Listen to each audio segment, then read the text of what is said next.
Hi. Yesterday I did some videos on trauma and healing and forgiveness and all of that. And so I had mentioned the stages of grief and how I would probably do a video on that. So I decided to do that. And I did my homework and I wrote a Windowsill episode called The Stages of Grief, Healing in Layers. At the Windowsill, we talk about grief, not as something to conquer, but as something to understand. Grief is not limited to death. It follows betrayal, divorce, trauma, abandonment, and the loss of what we believed our lives would be. It arrives quietly, loudly, suddenly, and sometimes years later. Many women believe they should be finished grieving by now, but grief does not move on a timeline. Healing does not mean the absence of grief. It means learning how to walk without being overtaken. Understanding the stages of grief. Grief often begins with shock or numbness. The mind struggles to accept what the heart cannot yet feel.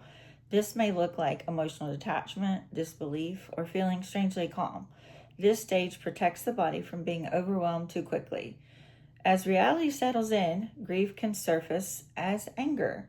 The anger is not sinful, it is information. It signals that something mattered, that a boundary was crossed, or that safety was violated.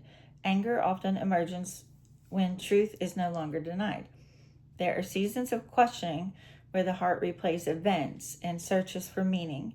This stage reflects the mind trying to regain a sense of order after chaos. It is not weakness, it is the human need to understand. Eventually, grief opens into deep sadness. Tears may come easily as the full weight of loss is acknowledged. The loss of trust, dreams, identity, or the life that was imagined. This stage deserves tenderness, not pressure to hurry through it. Over time, grief begins to integrate. This does not mean approval of what happened. It means the truth can be held without controlling every moment. Peace and grief coexist, allowing strength, clarity, and forward movement to emerge. Father speaks, "My daughter, I see every stage of your grief. I am not disappointed by your tears or your questions. You are not behind. You are not failing. I am walking with you through each layer, holding you when you are numb, steadying you when you are angry, comforting you when you're sad, and restoring you as you rise." Scripture: "The Lord is near to the brokenhearted and saves the crushed in spirit." Psalm 34:18.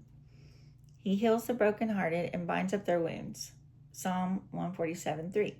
Blessed are those who mourn, for they shall be comforted. Matthew 5:4. Journaling prompt: which stage of grief feels most present for you right now? What emotions or body sensations are asking to be acknowledged rather than dismissed? Write honestly without correcting yourself. Gentle challenge. This week, resist the urge to rush your healing. Name what you are feeling without judging it. Offer your body rest, nourishment, and compassion. Grief does not mean you are stuck. It means healing is still at work. And so for all of you who have experienced grief and still grieving, I'm praying for you. It takes time. Healing comes in layers, and some days look better than others. And just keep moving forward. You're doing good, and praying for you.